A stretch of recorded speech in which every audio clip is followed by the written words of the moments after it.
Hello everyone, Shroomraver here, and today I finally have for you all my PPL Division 1 Season 3 team analysis. Yes indeed, the PPL is back for another season. Parasect Germain of course are still here, looking to defend our title that we won in Season 2 after a really good season overall. So yeah, this is the team analysis for Season 3. A little bit of a preamble sort of before we get into it. A few changes happened to sort of the drafting overall, mainly down to sort of pricing. So in between seasons, we all sort of, a group of us go through the prices individually, and we change them based on sort of how they've done in previous seasons, and what we think they can do in comparison to other mons of a similar kind of type and what they do. Pricing changed a little bit in that instead of 100 million, each manager has 110 million because a lot of prices went up, and we changed things as far as megas are priced as well. Previously, there was a cap on non-megas of 15 million, and megas had a cap of 20. But what we've done is we decided to kind of have a cap on everything of 20 mil, and base mons that are mega in comparison to mons that aren't. So some of the better non-mega Pokemon like Manaphy and Clefable, they've gone up in price. They're around the 18 mil mark. And mons that are mega but aren't quite as good in the format, they've gone down. So for example, Sharpedo, Mega Sharpedo, because we have to mega first turn, isn't very good in this kind of format, it's only on the PPL. So that's gone down in price by quite a lot. I'm just going to get my Google Docs open so I can see exactly what I'm doing. So yeah, that's kind of how the pricing has gone, and because of that, yeah, we have a little bit more money to spend, and pricing has changed. So that's the basic kind of look at it. So I guess what we can do is get straight into the draft. Now, the draft order, as always, was a snake draft, and it was randomised. I was drafting 4th, which is fantastic. It means that I get sort of 4th pick overall, and then let's see, 24, and then 21st pick on the way back. So I had a long time to wait between some, but I got a couple of others, you know, quite close to each other. And I had a few various draft plans that I wanted to explore, and going into it, I wanted 2 mons first up. My first 2 picks, I really knew what I wanted. And the first one of them, I got. It wasn't sniped for me in the first 3. The first 3 mons to go. Charlie took Manaphy, obviously. Unlawful Exile, Liam took Mew, and the Don Fanatic took Mega Latios, which we've allowed back into the format just to kind of test out, see how it can do. But my first pick, that didn't get sniped, and that is going to be Latias. Yep, Redmond the Latias is my first pick for 17 million. I really wanted to get one of, if not the best defogger in the format. You know, Latias is great at that. It has fantastic stats across the board. You know, monstrous special defense, great special attacking speed, everything else is quite good. I wanted a defogger or hazard remover that had reliable recovery. Last season I had Empoleon and I had Sandslash, neither of which have reliable recovery of their own. They don't enjoy taking damage over the course of a game. Latias can soak up hits, it's got really nice defensive typing, and you know, it's got defog and so many forms of recovery, roost, recover, all of these things. And it's an offensive monster too, it can do all kinds of things, and I really wanted it. It's going to be a huge threat offensively, as well as being a defensive thing. It can run an offensive set with defog. I can do all kinds of things with it. It's got potential tricksy shenanigans, as well as a massive varied move pool. This is the kind of thing I really want to be using. Latias I've used fairly extensively outside of the format, and you know, it's good. You know, there's a reason that it's considered to be one of, if not the best defogger going. Immune to all forms of hazards except for Stealth Rock, which it takes neutrally. And it can get off that hazard removal, it can recover itself up, it can set up. It's a very, very potent defensive setup mon. And as I said before, defensive setup is really kind of in vogue at the moment. It becomes very difficult to take down. The reason that we decided to keep Mega Latias banned is because its defensive setup set is notoriously difficult to break. Defensive Calm Mind is a problem on Mega Latias. Regular Latias can do that as well. It can go choice, it can go defensive. So many things it can do. Really happy to have it on the team. Now, we come to pick number 2. And a little preamble to this. Last season, in the draft, I did not get sniped once. Now, I knew that this was not going to last. Karmic Retribution is a thing, and I figured this is probably not going to happen this season. Now, for my second pick, the one I really wanted was my Milotic. But I had kind of resigned myself to the fact that I probably wouldn't get it. I had to wait numerous amount of picks up until number 21 to grab my second Pokemon. So I thought if my Milotic's there, grand, I'll grab it. If not, I need some kind of backup. So I made a list of 5 potential round 2 picks. And all of them went. All of them. I was losing it in the call. People were very happy to see it. Actually, was there a call going? I don't think there was. But I was losing it. I was not happy. I was not a happy bunny. All my 5 options went. So I thought, bugger it. I'll go to plan E. And plan E was scare the living bejesus out of people with the next 2 best picks I could to complete a Fairy Dragon Steel Core for the ages. So my round 2 pick, which I couldn't believe was still around, is Sylveon. Sylveon is my fairy type for the season. We've got Sinatra here because his nickname was Blue Eyes and it uses Hyper Voice. It's the best I can do with Sylveon. I'm not a big user of it. But Sylveon is my round 2 pick. Picked that up for 17 mil as well. Sylveon has, again, it's a monstrous special wall. It's an excellent cleric, very good Wish Passer, which is strange because I know I said I wanted to move away from Wish Pass after last season, but I've kind of got myself into that role once again with my first 2 picks. But Sylveon is an offensive threat in its own right. The spec set is devastating. That Pixelate Hyper Voice takes lives. I've faced off against Sylveon twice, and it was always just a problem for me. Actually, more in the first season than the second, because I had Mega Ordno season 2.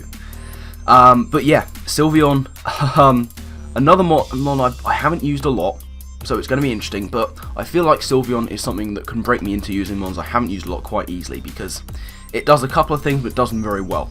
The defensive cleric wish passing set, really good. Doesn't need a huge amount of investment for Hyper Voice still to be hitting hard, but if you're going to go specs, you're going to take lives. Much like many of the other evolutions that are around, by which I mean all of the other evolutions around, its move pool is not expansive. But, again, as I say with Sylveon, that doesn't matter too much, because Sylveon can be put into these roles that it knows and loves, and it can do a really good job, whatever happens. It's one of the best fairies going. I was surprised that it lasted until it did. But people were picking up offensive threats, and once I saw that Sylveon was still there, and I wanted to scare the bejesus out of people, I grabbed it, straight up. So Sylveon is second member of the team. So it comes back to me, and I'm still in this mindset of scare people. Worry about pricing later.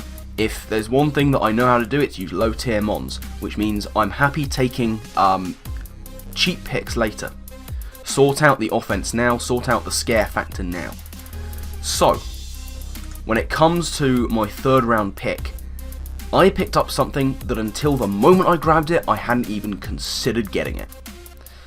What I wanted was Scizor. Scizor went just before I picked up Sylveon. Necrostevo grabbed Scizor, which is scary because he's got Clefable as well. And Excadrill was one of my other potential round 2 picks. That went early as well. So those are 2 big offensive steel threats gone. So I thought, you know what? Let's just go crazy here. Completing my Dragon Fairy Steel Core comes in with my third pick, Mega-Scizor. Get at me. I took Mega-Scizor. I wanted regular Scizor, but you know what? The Mega form is terrifying in its own right. Base 150 attack, really solid defenses. That Technician Bullet Punch hurts. Mega-Scizor is a really, really good mon. Shardy caused all kinds of issues with it in Season 1. I forget if anyone had it Season 2, but I'm going to assume that it caused issues there as well, if someone did. Another one of these mons that can go very defensive, it's another good defogger, you know, along with Latias. Mega-Scizor is pretty good at that as well. A defogger with reliable recovery. It's got all kinds of setup options, as well as the very coveted baton pass, with the likes of Sword Stance, Agility, all this kind of stuff. And those stab moves, boosted by Technician, Bullet Punch, Bug Bite, they hit really, really hard. It's also got U-Turn, which is just grand for getting that initiative. Put that along with Baton Pass, both of those moves can do the job. I picked up Mega-Scizor for 18 mil. And it's another one I haven't used too much, but it's a Mega-Scizor, it does what it does, you know.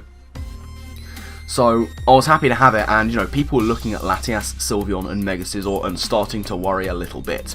Because I've been sniped to hell and back, and I still managed to get these 3 mons. And people sort of looking at it going, I'm not sure about this.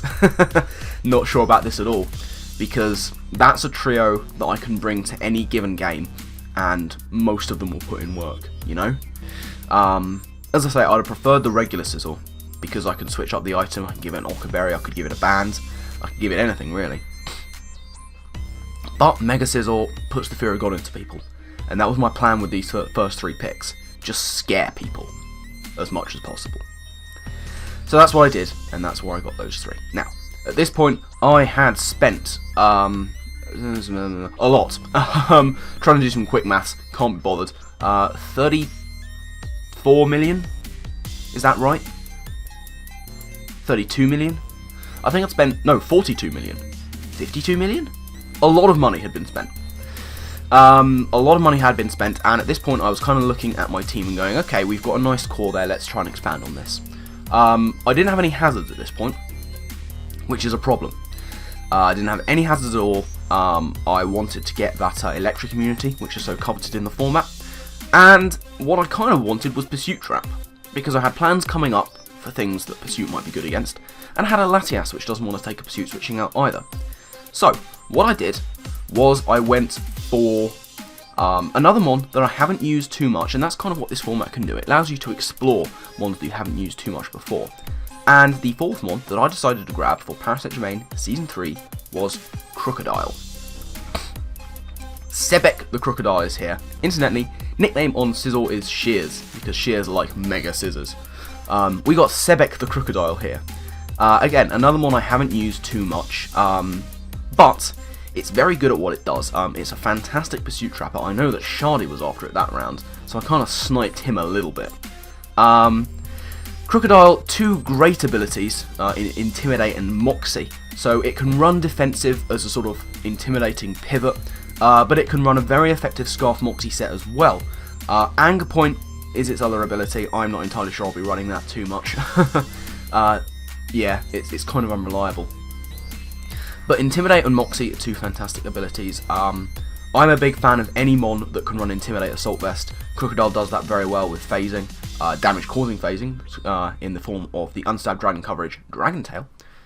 It's got a very powerful Earthquake coming off base 117 attack. It's a very, very useful knockoff user.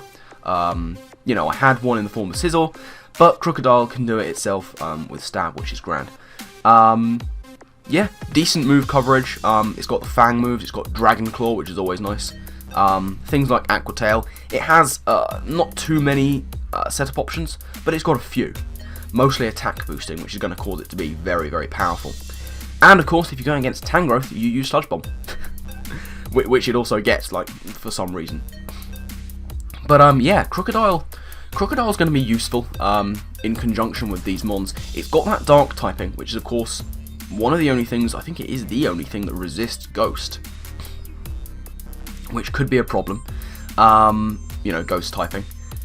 And Crook is one of those mons that really wants to deal with that. It can hit a lot of the bulky Psychics very, very hard. You know, stuff like Cresselia doesn't particularly enjoy taking Crunch, especially if it's at +1. That Mega Latios, which people are afraid of, Crook's going to want to dish out some damage on that. It's going to be difficult to Oko, but, you know, we'll do what we can. And it's in a nice speed tier. 92 isn't bad. My team as a whole is kind of slow, and I do try and make up for that later on in the draft, But 92 is a decent speed tier. It's not grand, it's not fantastic, but it'll do. And Crook can take a couple of hits, you know, especially if it's AV, especially if it's got Intimidate. This is going to be a cool mon for me, and I can see it putting in a decent amount of work. Excuse me. So, with that, we move on to my round 5 pick, and I sort of looked back to stuff I'd wanted earlier on. I really wanted my Lotic, but of course that went early, so I kind of looked to the bulky water that I would want. And, you know, the drafted snake back to me, and a couple of turns before, Unlawful XR picked up Vaporeon, which was fine by me. It was a mon I didn't want, but it kind of got me back into thinking, bulky water might be nice. And my previous attempts at getting a bulky water type have been Empoleon and Poliwrath. Before that I had Gyarados, not a bulky water in the traditional sense of the word. So I kind of went a bit budget. Part of me was looking at like Slowking or Slowbro, but I didn't want to compound the weaknesses that Latias gave with the psychic typing. So what I did instead was go for my 5th round pick, Jellicent. Bladoop the Jellicent for 8 mil, so a bit of a budget pick. Another really nice specially defensive wall that can make up for its somewhat lackluster defense with Will-O-Wisp, which is a move I really wanted to have as well. Scald is nice for getting burns. We all know that it has a 705% chance to burn. But to have Will-O-Wisp there as well, that's always nice. Jellicent gives me a water immunity. It gives me reliable recovery on another wall. It gives me Will-O-Wisp. It gives me decent special attack. You know, 85 special attack on a wall is not terrible. You know, it's workable. If you want to go offense with Jellicent, you can use that as well. You know, I've done that before. The only real time I've used Jellicent was in a gimmick sticky web team in a session way back when, with Specs or Scarf Water Spout on there, I forget, but that's an option it gets. Jellicent has a really decent move pool as well. You know, you're looking at the standard Scald Ice Beam, but also Energy Ball, Giga Drain, Hex, Dazzling Gleam, Dark Pulse, of course the Stab Shadow Ball, the Poison moves, Sludge Bomb and Wave, and all these other sort of nasty, tricksy, shenanigan-y moves. Taunt, Will-O-Wisp of course is there as well, Trick, which I realised last season it gets after, what's his face, Colton used it against me. But yeah, Jellicent is a nice, a nice special wall. Old Man Top's been using it very effectively in the GBA, so hopefully I can kind of try and emulate a little bit of that when I'm battling with Jellicent. So that is my round 5 pick out of the way. At this point, I had spent, and I'm going to pull up a calculator because my math is not fantastic. Let's see exactly how much I had spent. So that, you might hear the clicking of my mouse in the background, but what can we do? We are very professional on this channel. Plus 12, plus 8. At this point, I had spent 72 million out of my 110 with 5 picks. And as someone who likes to fill out their entire roster, that's not ideal. You know, I had, what, 38 mil left to spend? But I can use low tier picks well, and I knew that I could save some money and grab something big later on. So, we come to my 6th round pick. And at this point, I decided I wanted to take the one mon that I knew without a shadow of a doubt I had to have on my team. I had been excited to use this Pokemon since we decided to allow it, and that was last season and no one took it. But this season, I really wanted to use this mon because it is so exciting. My 6th round pick is Blaziken. Yeah, we decided to allow Blaziken in the PPL this season. So we have got Shamo, the Blaziken.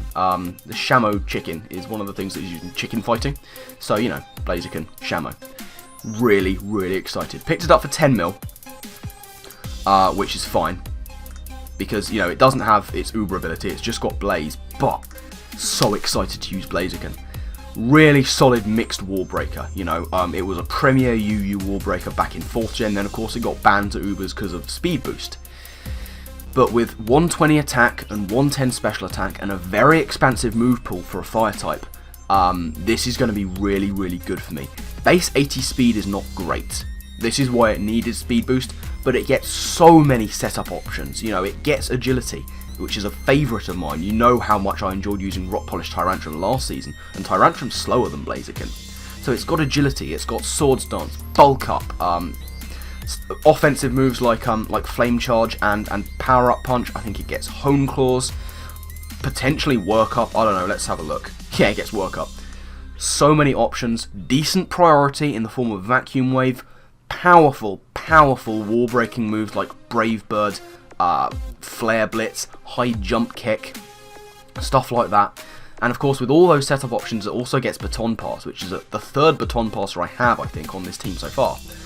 So I'm really excited to use Blaziken. I think this is going to be a mon putting in a lot of work for me. Massive move pool, as I've said. I know that people were interested in it. I know Jack wanted it as well. But yeah, I'm so excited to use it. This, I'm hoping to be something of an ace in the hole for me. I'm hoping for it to put in a decent amount of work this season. So yeah, Shamo the Blaziken, giving it its first run out in PPL. Let's see how it does. Hopefully it can do well. So, with my 6th pick out of the way, I had spent, let's see, 82 million of my 110. So now I really needed to start looking budget, which is fine. I'm okay with doing that. But there was one more big pick I wanted to make, and that was Heliolisk. Unfortunately, Jack, who wanted Blaziken, and it was sniped from him the turn before, decided straight away to pick up Heliolisk for another season for Norwich Skitty, which was unfortunate. I really wanted Heliolisk, so that was sniped from me. So I thought, it's okay, I can pick up Galvantula instead. Galvantula hasn't been picked, Sticky Web could be nice for my team, and 2 turns before I was going to get it, Unlawful Exile took Galvantula. So now I was thinking, damn, this is a problem. However, fast electric types are fairly prevalent low tier, so I thought, you know what, I can shelve that for now and come back to the electric type as and when I need to. At the moment, there are things I now need to prioritise. I can grab the electric type later, we can worry about that another time. There is something else I need, and that is another solid, honest to God, physical wall. So, what I did was grab a mon that I've wanted every single season of the PPL so far, and has always, without fail, been sniped from me round 7. So round 7, I finally got Wheezing. Pork and Beans the Wheezing, because it's got 2 heads, and that's a song by Weezer. We've got Wheezing. Really glad to have it on the team at last. Monstrous physical defense, to be supplemented of course with Will-O-Wisp. Poison typing is good. I wanted another resistor fairy. It of course has that immunity to ground as well with Levitate, which is absolutely fantastic. It's one of the mons that really kind of shuts down Mamoswine, which is something I didn't have too much for so far. And if Excadrill is not Mold Breaker, it will deal with that as well. 2 premier physical threats that I wanted to have an answer for. It's another one that's got all these kind of tricksy, shenanigansy moves. Clear Smog is something I'll be exploring, I imagine. It gets a lot of fire coverage, as well as, of course, all that nice poison type attacks. It gets Taunt, it gets Pain Split for recovery, I think. It gets Toxic Spikes, which is nice. It's one of the few hazard setters I have with Toxic Spikes. Of course, it gets the Powerful Explosion. Destiny Bond is nice, but it's difficult to get off on such a slow mon. But it gets a lot of moves that stop setup, you know, Clear Smog, Haze, stuff like that. It gets tricksy stuff like Memento, which can allow for setup on another mon of mine. So yeah, Wheezing is something that I've wanted for a while, and finally have got, and I'm really happy with. So yeah, Wheezing to be another wall on my team, really happy with that. So, at this point, let's see, add on the 6 million I spent on that, I spent 88 million. So now I was really starting to budget. I had 22 million left, with 4 potential picks. Spoiler alert, I fill my roster again this season. So my basic idea at this point was, I need fast electric, I want one more big pick, I want a grass type, and then we can focus on the 11th pick. You'll see what happens. So I had 4. I had 2 plans of potential picks to go with. Now, coming back into the snake, I knew I had to take my electric type in the next couple of turns. But I knew that no one would take the electric type I wanted out of Shardy, Unlawful Exile, and Dom Fanatic, because they already had their electric types. You know, Shardy took Thunderous Therian. Unlawful Exile took Galvantula. And Don Fanatic took Heliolisk. Again. I hate you, Jack. So I knew I was safe not to pick my electric type until round 9 when it snaked back to me, because I knew the other 3 weren't going to take one. So what I did is I went big. For the final time this draft, I went big. And I spent £13 million on my 8th round pick, Tornadus Incarnate. Yeah, we've got Chicago the Tornadus, because Chicago is the Windy City. Last season, I used Thunderous Incarnate to great effect. I can't remember exactly how much I spent on it initially. It might have been 14 to 15 mil, but this season it went up to 17 mil because it's so good. So I wanted to go with Tornadus Incarnate, which Jack pretty much swept me with last season, so that's not going to happen again. Tornadus Incarnate, much like its electric brethren, has Defiant and Prankster, 2 fantastic abilities, and as with all the genies, its move pool is expansive and its offensive stats really do well to match that. 115, 125, 111 makes it very powerful on both sides and pretty much the fastest mon on my team. It gets enormous move coverage. There is a reason that Tornadus Therian is one of the mons I hate facing the most. Tornadus Incarnate, of course, gets the same move pool with better mixed offensive stats. Yeah. It gets lowered speed, but it gets better mixed offensive stats. Its move pool, as I've said, it's expansive, you know. Massive amounts of flying type coverage, fighting coverage on there as well. Plenty of grass moves, knockoff, U-turn, sludge wave, all this kind of stuff. Prankster Tailwind, Prankster Taunt, Prankster Statuses, all of this kind of stuff. I have many ideas in mind for ways to use Prankster on Tornadus and potentially ways to use Defiant as well. This is a mon I'm really excited for. It can put in a lot of work. I saw that firsthand last season. Tornadus Incarnate is scary. And for an 8th round pick to grab it is fantastic. If I'd had my way, I would have taken Therian, because I think Therian is an upgrade. Despite not having Prankster and Defiant, it has Regenerator, it's very, very quick, and it has a very effective Assault Vest set. Tornadus Incarnate, not so much, but I couldn't afford it with the last 3 picks I wanted to make, so I went with Incarnate, and I'm really excited for it, because I think this guy's going to put in the finest of work. So, at this juncture, I had 9 million left to spend. I'd cracked 100 mil, I'd spent 101. I had 9 mil left to spend. So the draft comes back to me, and it's round 9, and I'm thinking now is the time to take my electric type. Save grass for later, because everyone beyond me had taken a grass type already, but there were still some who didn't have electric offense. So I decided to pick my electric type. So my 9th round pick is going to be Electabuzz. LBJ, the Electabuzz, named after Lyndon B. Johnson, the former of the United States of America, because Elect-a-Buzz and the B is B-double-E. I'm here all week. So we've got Electabuzz here. Nice, fast, pacey attacker, decent revenge killer. Base 105 speed is a very nice tier to be in, outspeeding all those pesky base 100s. Shardy picked this up towards the end of last season, and he used it in one game, that was against me. It got 3 KOs. Electabuzz, one of those Gen 1 mons that got an evolution, so it's got decent stats to use a Violite with if I need to. It's a very useful choice item user, and once again, this thing has an expansive offensive move pool. All that electric stab, of course, supplemented with the likes of Ice Punch, Signal Beam, various fighting offenses. It can use hidden powers effectively as well. Yeah, all the elemental punches, stuff like this. It gets dual chop, so that's nice.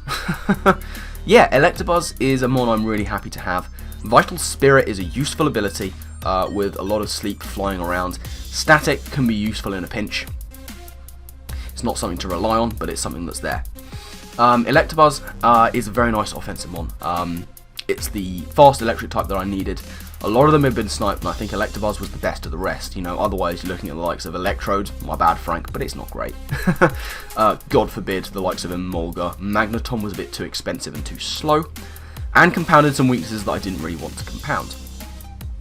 So Electabuzz is a nice middle ground mon to take. Shardy has shown that it can be used effectively. And, you know, I've used these Gen 1 mons that later got evolutions. I used Scyther last season, and it put in so much work, coming in 10th in the MVP race. So it remains to be seen if Electabuzz can put in a similar amount of work and get a similar amount of success for us this season. So with that, we move on in the draft, and people are starting to finish up their drafts with like 9 picks, which is fine. I still had 6 million to spend, and I intended to spend it. Now, something that I didn't have so far was bulky grass. I wanted bulky grass, and I was only willing to spend 4 mil on it, because I had a pick in mind for 2 mil for my last one that I knew wasn't going to get sniped. At this point, by the way, I should say I had been sniped 10 times. Which is 10 more than last season, and one of the worst sniping records in the draft this season. As I said, that's comic retribution, I guess. I got lucky with the draft last season, I got lucky with my games last season. So I guess it was only fair. But, the one I was really considering most was Go-Goat. And this is one pick that I ever so slightly kind of a little bit regret. I kind of wish I'd stuck to my guns and picked Go-Goat. But I was asking people about this kind of grass type thing, because my other option was to take, instead of Tornadus Incarnate, was to take Serperior and grab an offensive 4 mil mon like Zangoose. But I grabbed Tornadus because I wanted to take the bulky grass from lower tier. And Go-Goat was on my radar, and I allowed myself to get talked out of it by a few people. I asked a lot of people for their advice on this, and I allowed myself to get talked out of Go-Goat, which I probably should have taken for the natural bulk and base 100 attack, and base 97 special attack. But, talking to Kyle, formerly Catered to, now Eden's Blessing, is that his channel thing name? I forget. But talking to Kyle, and he gave me 4 words that inspired me to take this next pick. And those 4 words were, has Tangela been taken? No, it hadn't, but now it has. My 10th round pick is going to be What Are Goats, the Tangela. I wanted to call it Not a Goat, and then Sam Fufu suggested I call it What Are Those, which is a meme I still don't fully understand. So I combined the two and called it What Are Goats, because Tangela is not a goat, it's not Go-Go. But Tangela is my 10th round pick, and Tangela is still a very good mon. It gets Regenerator, which is nice. Everyone likes a bit of Regenerator.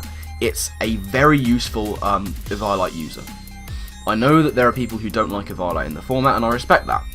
I have 2 mons that can use it, but Electabuzz for the most part probably won't be using it. Much like Scyther, it's more of an offensive mon that won't be using Eviolite and will probably be using an offensive item. Tangela, less so. You know, Tangela wants to use Eviolite to buff that special defense and really invest in it.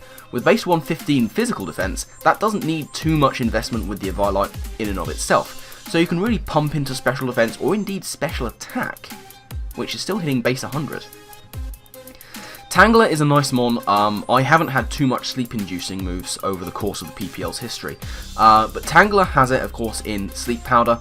It's got reliable recovery in so many different forms, you know, instant in the form of like Synthesis, which I believe it gets. Let's have a little quick look. Survey says, yes it does. It gets Leech Seed, it gets the Regenerator, it gets Giga Drain, all this kind of stuff. Decent move pool, useful utility, another knockoff user. Can set up if I'm a Lord and want to run Swords Dance Tangela. Who knows? I've done weirder. And if I want to bring Pseudo Sun, you've got Chlorophyll, but Regenerator is its main thing. And for 4 million, Tangela I think is a pretty good pickup. You know, Sly was a big fan of it last season. I believe it was Anima who had it in the Battle Union Season 1, and she used that very effectively as well. So, you know, I'm okay using Tangela. It's a mon that I've got a little bit more experience with than some of the others on my team. So yeah, why not go with Tangela? Pretty happy with it. So yeah, that's my 10th round pick. Now, then we come to round 11. I have 2 million left to spend. This mon had been in my plans for far longer than it probably should have. People had finished their drafts. Some people were making what we like to call the meme picks. You know, Onesie Bayonet round 11 took Bayleaf. Shardy took Girafarig. Frank took Spinder. People making these meme picks. People thought that Kelly's Persian was a meme pick. It's not. I've seen the calcs. That thing's a threat. But I was one of the few to make an 11th round pick. And this mon had been just on the edges of my mind for so long.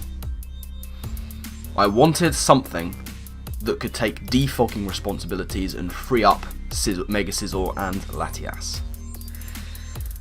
So, for my 11th round pick, I chose Noctowl. Yeah, that's right, I chose Noctowl. Get at me. I don't regret it for a second. Sophos the Noctowl, named of course after one of MBZ's hero mons.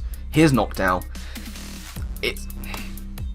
Noctowl's good, I promise you. This is not going to be like Furfrou last season. I have plans for Noctowl, I will use it, I promise you that.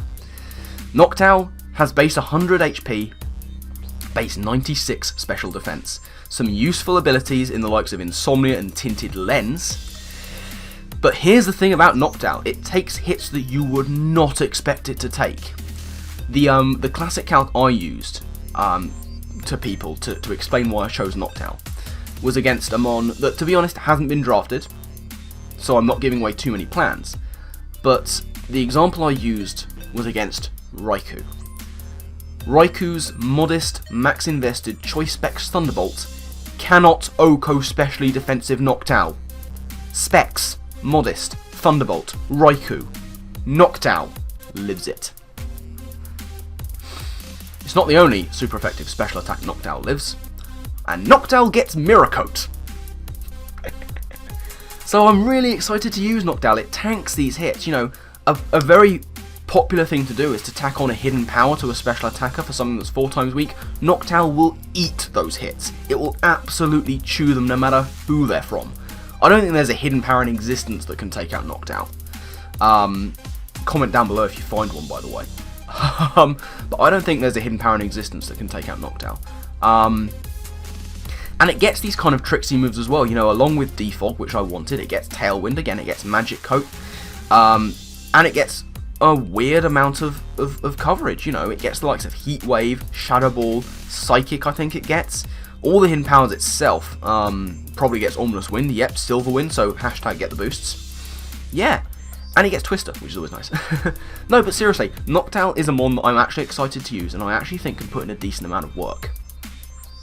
As a specially defensive wall, as a potential attacker, you know, Tinted Lens is nothing to snort at. And its base special attack, I think, is 76. Yeah, it is, it's 76. So yeah, I'm happy to take Sophos the Noctowl. People will raise eyebrows, of course they will. I don't care. Get at me. There was no way that anyone was talking me out of taking Noctowl. And at least once this season, it's gonna put in work.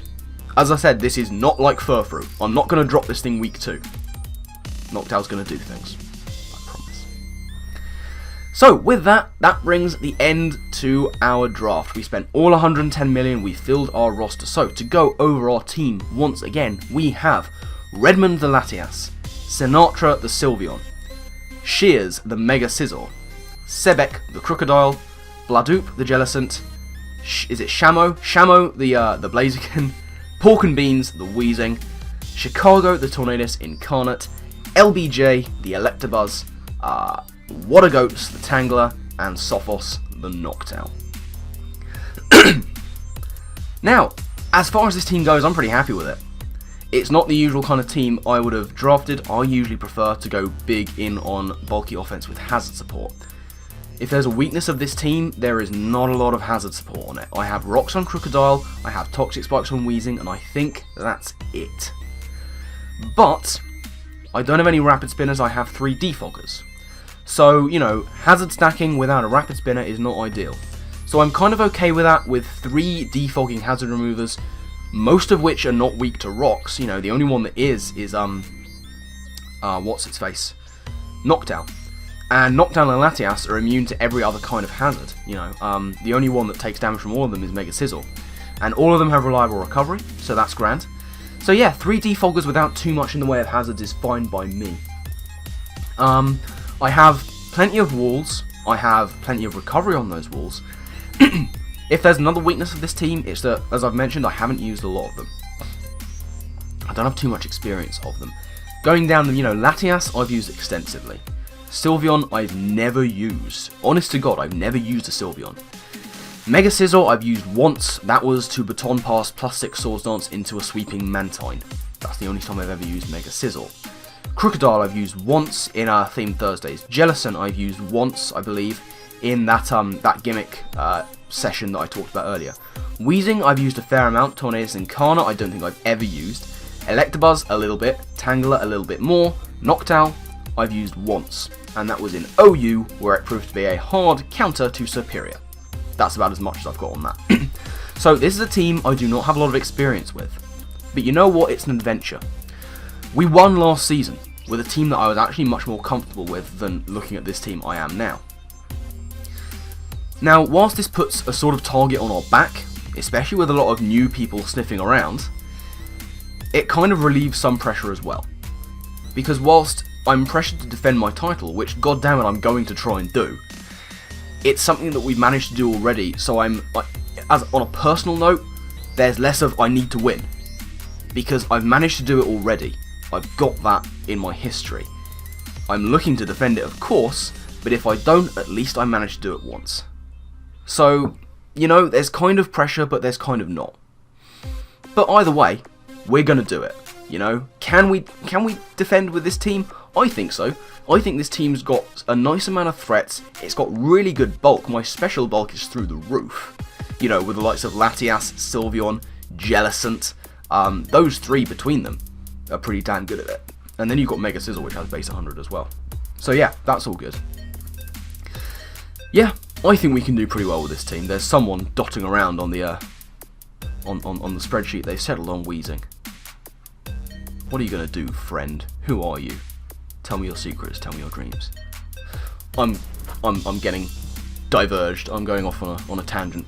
Either way, I think that this is a really nice team. I'm pretty happy with it. Despite the fact we got sniped 10 times, I think we managed to pull together a good squad. Can we do it? Of course we can do it. We are Parasect Germain, and we are going for the top. So let me know down in the comment section what you think of this team. I've explained some of the weaknesses I found with it. If you see any that I haven't mentioned, let me know. Let me know what you think. Let me know how you think we're going to do, and whether you are supporting Parasect Germain, because as I said, we are going for the top as ever. But thank you all very much for watching this team analysis. First upload, I think, goes up on the 6th of February. Don't quote me on that, I could be wrong. But, you know, I think that week is when the first battles are happening, so it's coming soon, guys. It's coming real soon. But yeah, look forward to that on the channel. But until then, yeah, my final thank you to you all for watching. And I guess with that, I'll see you next time. Laters.